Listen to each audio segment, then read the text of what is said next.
Yeah, thanks for everybody for coming out. This is pretty exciting for me. How many people, again, show of hands, were here last year?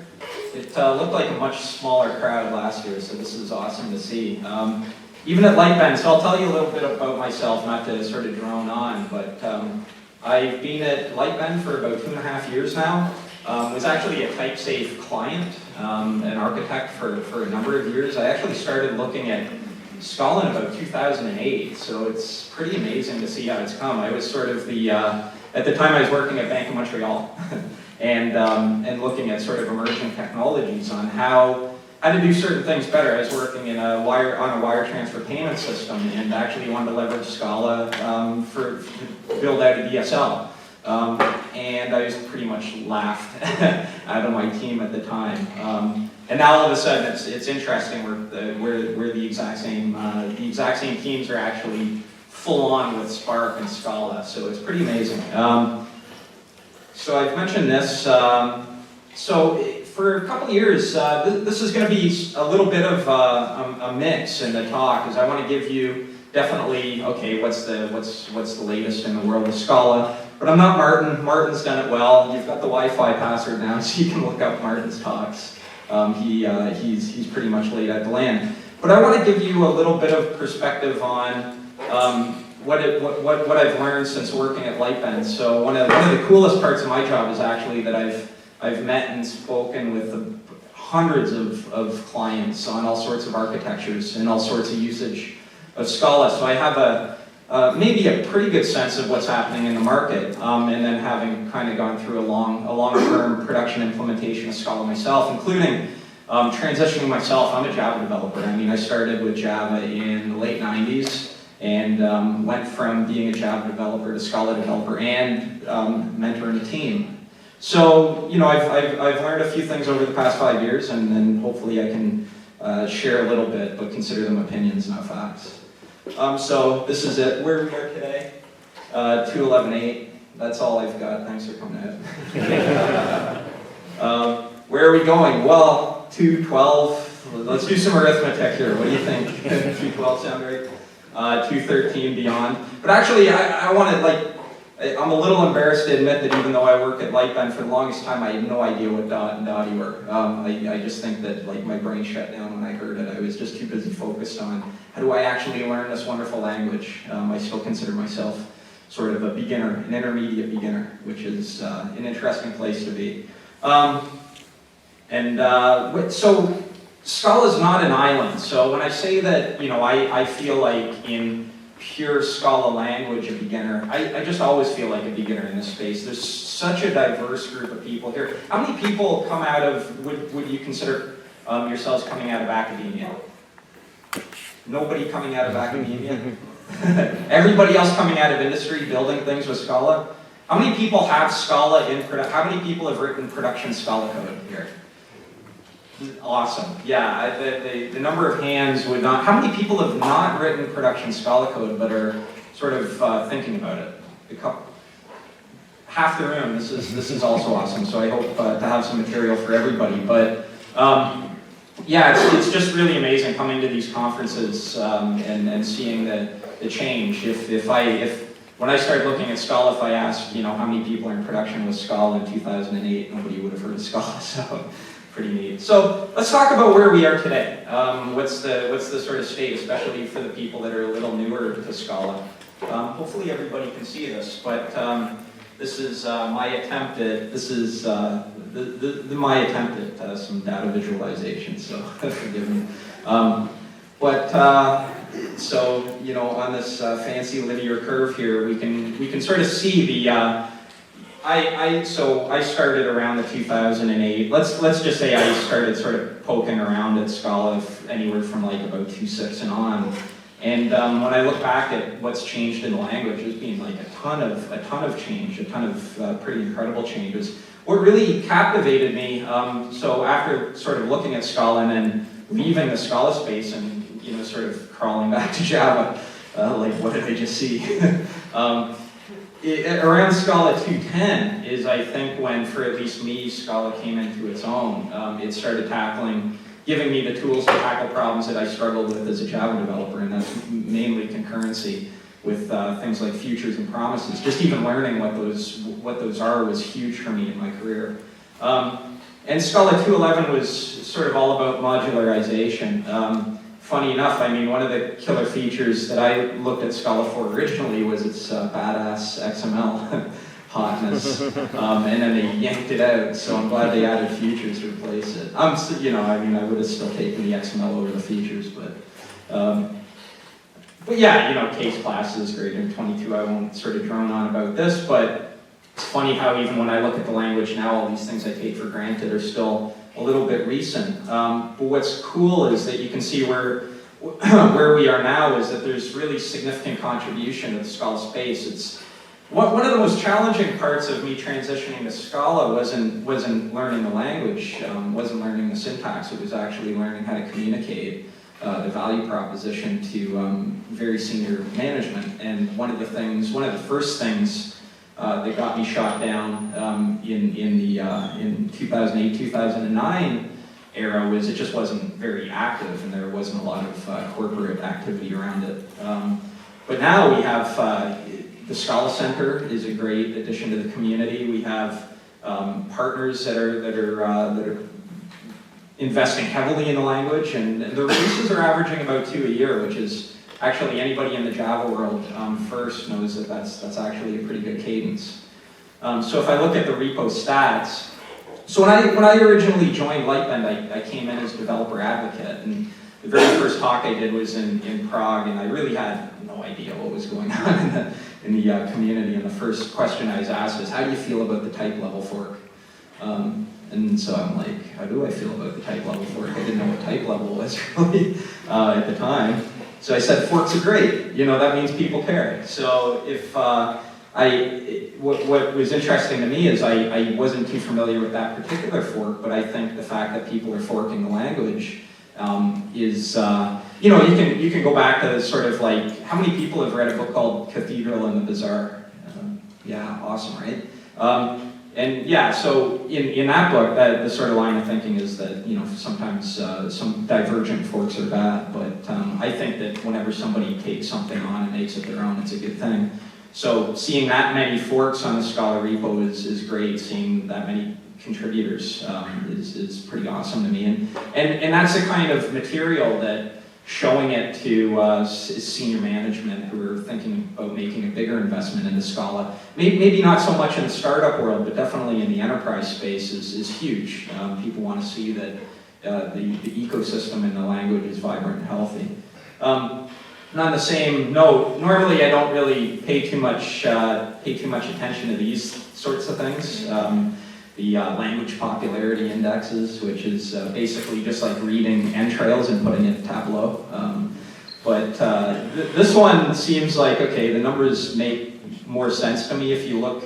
The sort of axes are popularity on GitHub by number of projects and the number of tags on Stack Overflow. So you can kind of see, if you look, you know, carefully enough, you see Scala, which is pretty much up among the most popular languages in the world right now. What's really cool to see actually on this chart, especially, is the fact that, you know, there's a lot more functional languages up here in the sort of mainstream. I'm not sure if, frankly speaking, I'm not sure if some of these are going to become fully mainstream just because of the runtime. One of the huge advantages Scala has, obviously, is the JVM. But yeah, it's very, very cool to see Scala start to go mainstream. And I'll talk about a little more opinion on what's driving this growth and what I've seen, especially being at Lightbend. And a big part of my job is going out on the road. I'm actually just coming back from a trip now. I flew in from New York and met with a lot of people out there. And one of the coolest things is just to see it's the amount of interest, but it's also the names. People you'd never figure that would be exploring functional programming, especially sort of full on. So I literally did this query. So Apple is hiring a tremendous amount of Scala developers. And I literally did this query on their site before I left, and right now there's 50 openings for Scala. And what's kind of cool is they're not just, sort of Scala on the side, right? It's sort of like, remember those resumes that said we're looking for Java/JavaScript?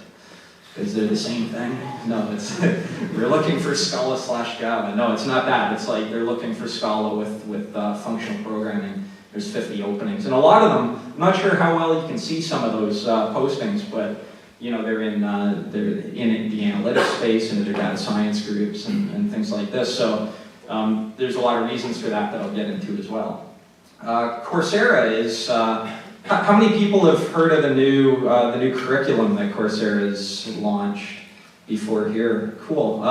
So they've launched a new, it's basically a 4-part Scala series, full curriculum, everything from sort of the basics, functional programming in Scala, to program design, to parallel programming, and if you do all of those, you can do a capstone project, and then I don't want to say get certified. Don't tell anybody, but I have my son Java certification. And, actually, I'm gonna diverge from this for a second because it's a funny story how certifications, you do have to be a little skeptical on them. So my Java certification is 1.4. And what really made me realize that I needed a different way to deal with concurrency is that how many people have taken the Java 1.4 exam? Remember the section on concurrency? Every single answer had, so what they'd do is kick off, they'd start a couple threads and then they'd ask you to tell them what the output is. And every single answer had an option for I don't know, because it was what the orders do. I'm like, I have no idea what's going on, I don't know. Get the test back, 100%, I'm a certified concurrent programmer. Awesome. So that's when I'm like, I don't know if this is baked into the test, maybe I need to find a different toolkit. So it's cool to see this kind of thing, maybe hopefully without all the I don't knows on the exams. But yeah, there's another initiative that we've been heavily involved in at Lightbend. My boss, I report to a guy named Jamie Allen, and Jamie Allen has put together the curriculum for IBM's Big Data University, which is expected to reach hundreds of thousands of people. And so they've actually, IBM is a big supporter of Lightbend now, which is fascinating. Especially, I come from the sort of world of WebSphere and IBM Commerce and things like this. So it's kind of cool to see us engaging so deeply with IBM. So yeah, you can go on Big Data University and see my boss do his thing. Intel. Intel is starting to really double down on Scala and Akka. They built a new thing. How many people have heard of Gear Pump before the talk here? So this is essentially distributed streaming engine built in Scala on top of Akka. So for Intel to sort of double down and build something important to them on the not just Akka but in the language is pretty cool. So I know that Intel is taking a heavy look at using more and more Scala.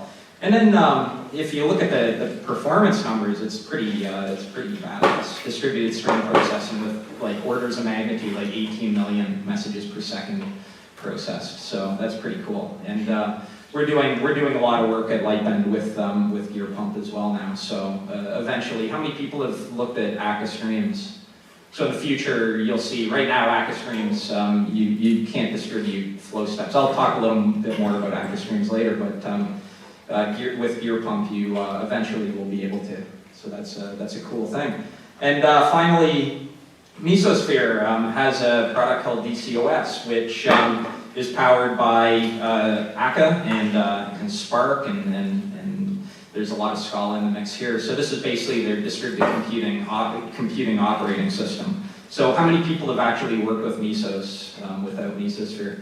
Yeah, so this is pretty much like plug and play. I've been working on getting this set up with a client actually a couple weeks ago, and it was pretty seamless. So DCOS is one thing, and then their Infinity stack, what they call it, is going to be Kafka, Cassandra, Spark, and Akka, and Scala's first class in that stack. So they're literally going to be one-click installs of all of these things into DCOS. And that's, a strong business driver. Like, again, a lot of the conversations I have, I go out onto the road, I talk Scala, I might talk about the language, and it might go deep, and at a certain point, I time out, and then I try to get Adrian on Slack, but until that happens, a lot of the times, actually, the conversations are a little more about, like, what's driving your language and text selection decisions. And a lot of it is, cloud adoption is huge, and Scala fits really well in that space. Functional programming in general fits really well in this space. Elegant ways to handle state. So if you go out in a cloud environment, like, for instance, if you move anything to AWS Lambda, that's great. That's like serverless computing. But it doesn't handle state, so then you have to put state onto the database. So using Scala and things like Akka, it's a really elegant way to move out to cloud architectures, but also in a stateful way, and not just push state off to the database. So there's a few other, I'm just going to talk about a few projects that are really, really driving growth. I won't dwell on these too much. Some people probably already work with them fairly deeply, but Kafka, there's very few conversations that I'm having out in the industry on non-trivial Scala projects without Kafka somewhere in the mix, even if it's like in crayon in somebody's notebook with hearts around it. I think Kafka is getting pretty popular.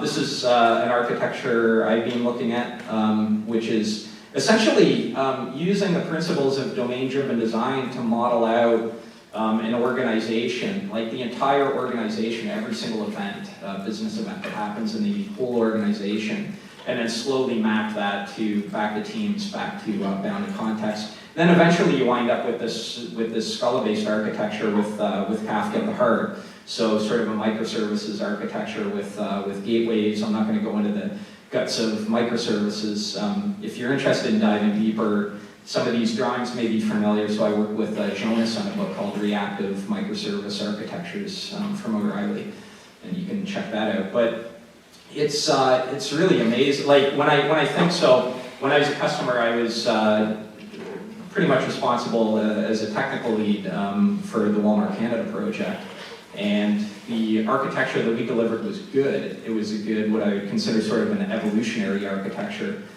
Even back in, we sort of designed that 2011, 2012, and to see architectures like this where you can do a deep dive architectural session with business people in the room, and they not only do they get the sort of design coming from DDD, but when we start actually doing code, they're able to grok what we're doing with Scala, like taking a look, once you explain what a map or a filter does and they see this code on a whiteboard somewhere, they just get it. You don't have to teach them, obscure APIs with different names for the same thing. So it's pretty cool.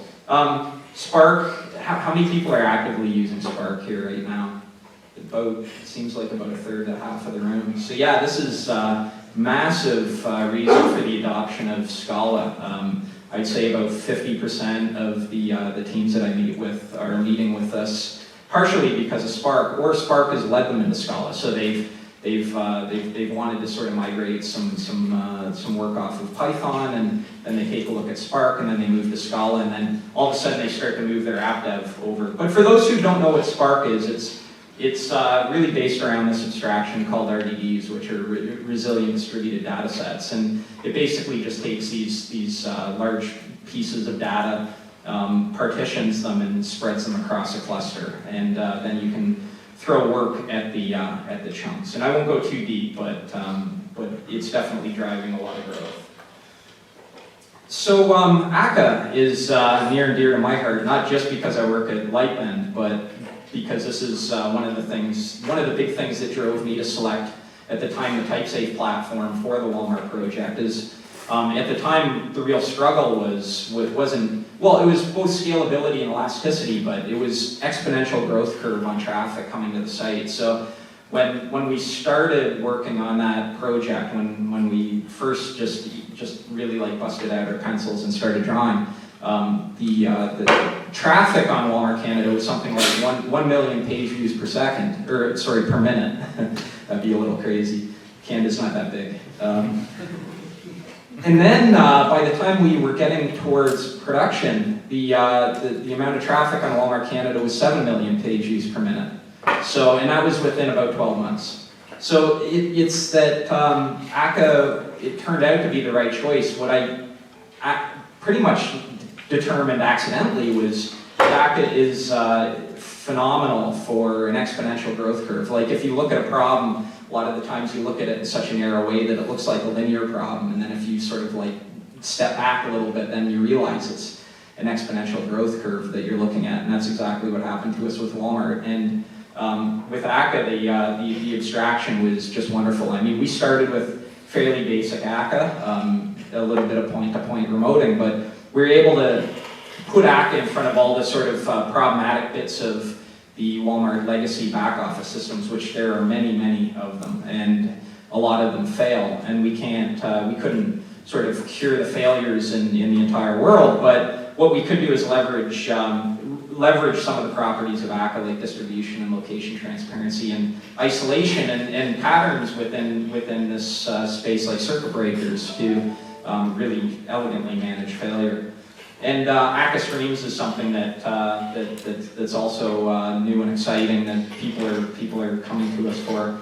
And this is basically per event processing a stream. So the real, I'm not going to, just because we started a little late, I'm not going to go through too much of Akka Streams, but one of the sort of like killer things about Akka Streams, if you look at this like in air quotes one-liner, let's pretend all those other lines except the one line exist, but the very bottom line is the one-liner.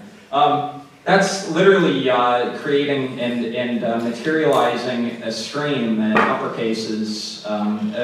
So data comes into Kafka and then flows through Akka Streams. We uppercase it, we put it back into Kafka with one line. But some of the sort of incredible things about that is you also get back pressure, essentially for free. Where if the publisher becomes much faster all of a sudden than the subscriber actually signals demand to the publisher. So there's no way for the publisher to actually overwhelm the subscriber. And this is one of the biggest challenges, even when I've looked in the past at trying to build streaming platforms in the Java world, is building your own flow control is very difficult. I mean, this is part of TCP even, but for you to just sort of hand roll this, it's pretty challenging. And you can get into fairly elaborate, linear flows are kind of exciting, but mostly boring. But you can get into fairly sophisticated flows that are reusable. But one of the reasons I want to point this out is because one of the things that Scala developers ask a lot about Java or Akka is untyped. Considering a lot of people that are working with Akka are actually building streaming platforms, Akka Streams actually adds types to stages within your graph. So that's pretty cool. I'm going to sort of blast through this. But one of the things I just want to point out with Akka Streams especially, and with Scala especially, is that when I think about problems, stream problems, I tend to draw out diagrams. I'm sort of a frustrated artist, as you can tell. And when I draw these things out, I draw them out with crayon on the back of a napkin, and then they turn into code, and then I forget what they do. But what's cool about Akka Streams is that if you look at this diagram I did in ASCII, the ASCII is actually cut and paste into the code as a comment too, by the way. And then you look at this piece of code using combinators at the bottom under graph.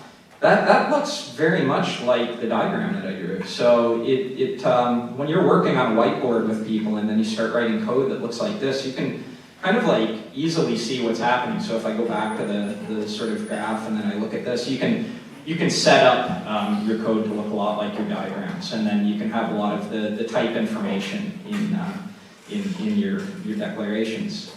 And all of this is kind of leading towards, in the Scala space, what I call a fast data architecture, where people are leveraging per event stream processing with something like Spark, and then potentially dumping that data out to Cassandra, and then hooking it up to an analytics platform for real-time analytics. So this is sort of what's not coming. This is what's here. This is what. So I'm working with a few banks that are turning ad hoc. Let's call it traditional ETL batch sort of reporting, where suck in the data from the entire bank overnight, and then run 6 hours worth of jobs, and then dump everything into Spark, and then produce a report. And those kinds of systems now are being turned into real-time dashboards within banks that C-suite is looking at. So it's very cool, and it's so. So I just want to kind of point out that a lot of this stuff is very emerging. If you look at, if you can, I can't see that too clearly either, but so basically Flink, there's other tools that are in the space, but the space itself is hot, it's emerging. It's not the only thing. There's, like, to dial it back a little bit, why are people from data science and why are people that are interested in stream processing looking at these technologies? And I think, a big part of it is, now I absolutely do not know all of these libraries. I am learning some of these libraries still, because it is a pretty big cognitive shift for me. But there are some really exciting things, like the Shapeless and Scala Z. So I'm Canadian. Answer a question for me. Is it Scala Z or Scala Z? Hands up for Scala Z. Hands up for Scala Z.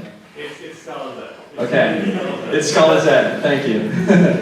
So I'm learning Scala Z. That's a Canadian. So I mean, it's just, you know what it is? It's that in Java I felt constrained by, I always felt like I'm just bumping up against this language constantly. Why aren't you releasing cooler features? And in Scala, it's just more like, I have no idea what's going on, but it's just unlimited growth opportunity. That's the way I look at it. And speaking of which, if I ever decide to go back to school, I'm going to go to one of these schools, maybe. I can't afford any of these schools. I'll go to Concordia. And I mentioned a little bit about the Scala Center. Maybe I don't even need to go back to school. Maybe I can just poke around online, send Martin emails with smiley faces and things like this. But Scala Center is really all about, this is something actually even when I was hired at TypeSafe at the time, Martin was talking about this back then. He's been excited to launch this for a very long time. So the Scala Center, that, by the way, that is the, has anybody not seen where the name of Scala comes from? That's the staircase at EPFL. If you haven't seen it, that's the real thing. So that's where Martin works. That's where a lot of these decisions are made, and all the drawings with crayons are in that room at the top somewhere. But yeah, the Scala Center is an open source foundation for Scala, and really it's all about engaging with developers in the community. So one of the things is, this isn't just like a marketing slide, or it's not just a pretty website. There's language decisions being made to make it easier for the Scala Center to be effective. And one of them is coming in 2.1.3 is just more modularization, so creating smaller and smaller Scala core. And then a lot of the contributions will be on the outside of that core.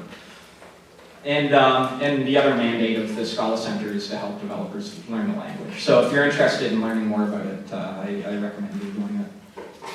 So I'm not gonna dwell too much on what's happening in Scala, just because there's so many great talks. Adrian has done a ton of them.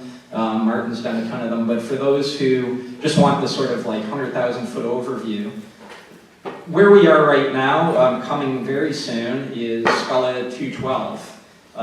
That is imminent. The RC is expected in Q2, and that's from Adrian. I hope he's talked about that publicly already. Otherwise, I just spoiled his surprise. Really, it's a compiler release. I'm calling it a compiler release. There's definitely some cool things from a developer perspective, but a lot of it is to fully leverage Java 8 under the hood. So leverage lambdas, single abstract methods, and default methods in Java 8. And there's a new backend and optimizer. I forget, that's a does anybody, sorry, I'm gapping on who contributed that. Does anybody know for credit? No? Okay. I just have a question. Sure. Is this like European Q2? What, is Canadian Q2 spelled with a U? Like, what's the difference? Fast. Sorry? Like quarter 2 would be fast. Oh, sorry, yeah, RC is Q2, and then RC is, I put this together in Q2, so that's my bad, and you've got a great eye. But the original target was Q2 for the release candidate. Okay. Yeah, so, okay, I'm gonna scribble that out with Q3. Actually, this is... company, and this would be Q2 in Germany, I don't know why. Yeah, trust me, when this is a markdown slide, so I can change that so fast. Yeah. Okay, thanks. But so it's, let's say it's Q2 in air quotes, just like that one liner. But yeah, so there's, really it's setting the stage. 2.12 is setting the stage for 2.13, which lends itself really well into the sort of modularization effort, which eventually is going to lend itself into what's coming with Dottie that I'll talk about. But there's some other exciting things that are happening in Scala. How many people have poked around with Scala JS? Cool, awesome. So I just went through, like, I mean, I haven't done anything sort of non-trivial with it. I'm building a game of tic-tac-toe with it, because that's just the way I work on Saturday mornings. So I had this game written out in JavaScript, and I thought I was a pretty good JavaScript developer, and then I dropped it into Scala JS, and I'm like, I'm a horrible JavaScript developer. Without types, my code sucks. And it actually just reaffirmed that, oh my god, like, the benefit that types bring, even for if you think you're a decent programmer, you're a decent programmer, but I'm not a decent compiler. So, you know, having that in the JavaScript world for client-side work is phenomenal. One of the coolest things that I'm really excited about is one day I can feel it, I can dream about it, where we're going to have not only back pressure sort of on the back end of streams, but back pressure all the way up through, say, WebSockets onto the client side, and have stream support coming through Scala JS. So that's kind of the vision, the long-term vision. It's not materialized yet. There is, I believe, an open GitHub issue around the active streams to start looking at back pressure over more protocols like WebSockets. So if you want to contribute, this would be a great place to look at. And then there's Scala Native. I have to admit I don't know too much about Scala Native yet. I do have a few friends that are pretty hardcore game developer nerds, and I try to learn from them. And they're actually pretty excited about this because, I mean, you know, they just, it's not that they didn't like Scala as a language, but they didn't like the JVM as a JVM. So, you know, giving them an option to get, let's metal in air quotes, closer to the metal, about as close as we want to get, and work with the things that they're used to working with is pretty awesome. So, you know, when this is, you know, closer to fully baked, I mean, maybe you'll see game engines and things like this being developed in Scala. So Scala in 5 years. Really, that's all about Dottie. So how many people have heard about Dottie and want to finish my talk for me? It was a trap. Currently, it's a platform to try out new language concepts, but it is the next Scala. It will be the next Scala. The focus is on simplification, and that's going to be achieved by dropping features and creating a very small core. And really, the essence of that core is dot calculus, and I'm going to stop there before I get into dangerous territory here. But the features are cool. The features actually, even as what I'll call myself an industry programmer, not from academia, there are a ton of things that, like, as I get deeper and deeper, I'm constantly learning new things about functional programming. I find myself wanting, and actually a lot of that, how many people, if I say this and you'll know what it is, how many people have read the Red Book? Yeah, so a lot of what I want out of the language is coming out of my experience with the Red Book, which I'll talk a little more about later. But this is, my slides will be available. I won't go through every one of these features, but I'm really looking forward to being able to declare if functions and things have side effects, and maybe we can convince Martin to add something like that in the future.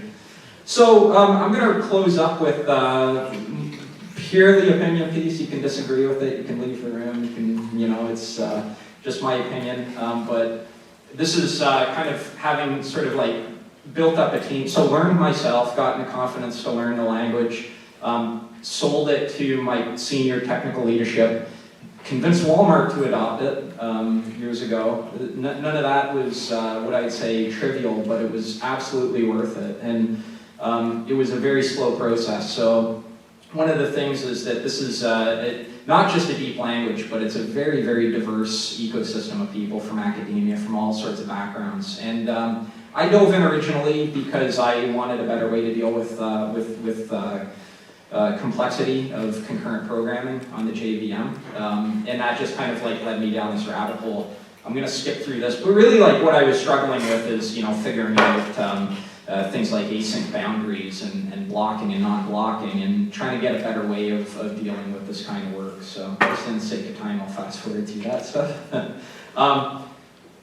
But one of the things is you don't have to know, this was the hardest part for me, is you don't have to know everything. So I want to share an anecdote about my experience getting a job at TypeSafe at the time in 2014, is that moment when I got this email, which is like, yeah, we're interested in talking to you more about the TypeSafe job. You've got an interview coming up with Martin.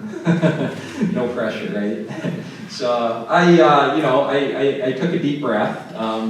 And I didn't quite know what to do. Is Martin gonna, grill me on Hasty or something like that?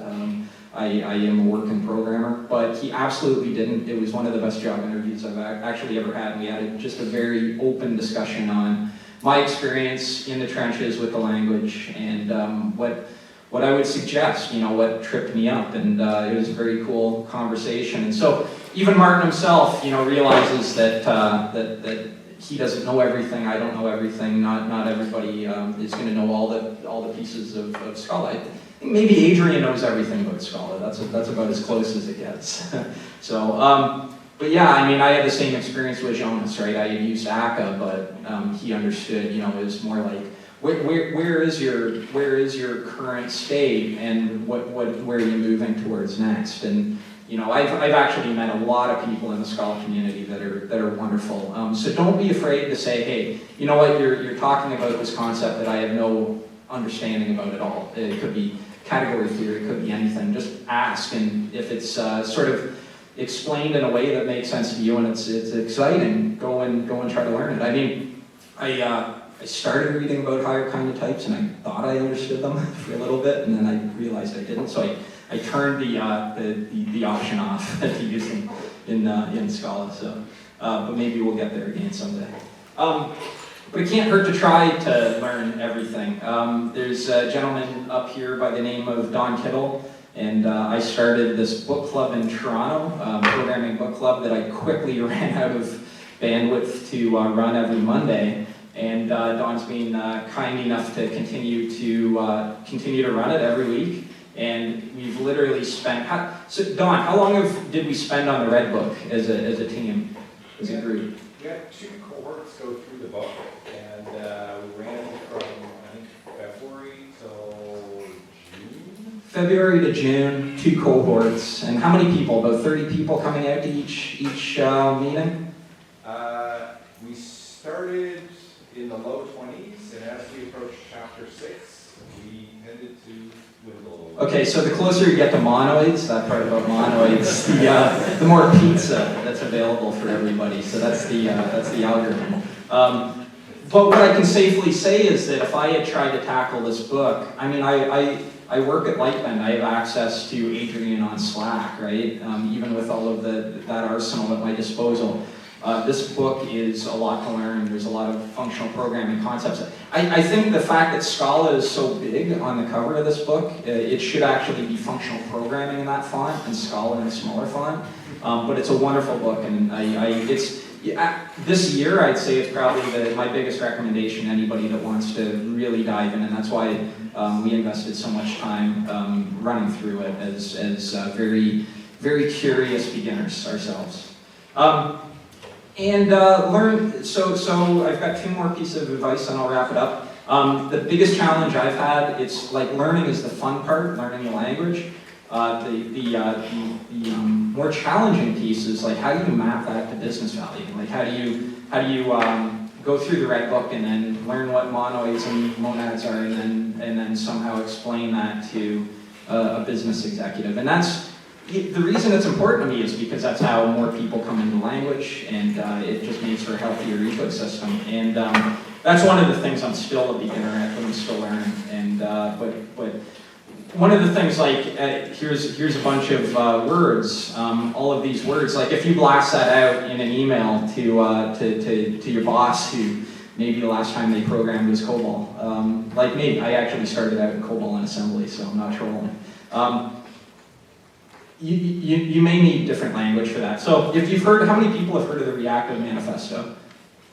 Cool. Yeah, so that's the reason for the Reactive Manifesto. It's not, it's not an architectural document. It's really a way to sort of capture the essence. So there's things like this out there, like the Reactive Manifesto, that do make it a little easier to explain. And I would just say, everybody in this room is really, I would say, at the, if not advanced end of the spectrum on the language itself. I'm sure we have a really diverse group here too. Definitely on the advanced end of being intrigued and curious and willing to learn coming out here. So I just encourage, to teach and mentor and do what you can within your time constraints. And some of my best moments since being at TypeSafe, Lightbend, we're just, writing and blogging and things like this. So I wrote an article on Medium a long time ago, years ago, called Transitioning to Scala. Got a lot of feedback on, hey, it's, nice to hear that,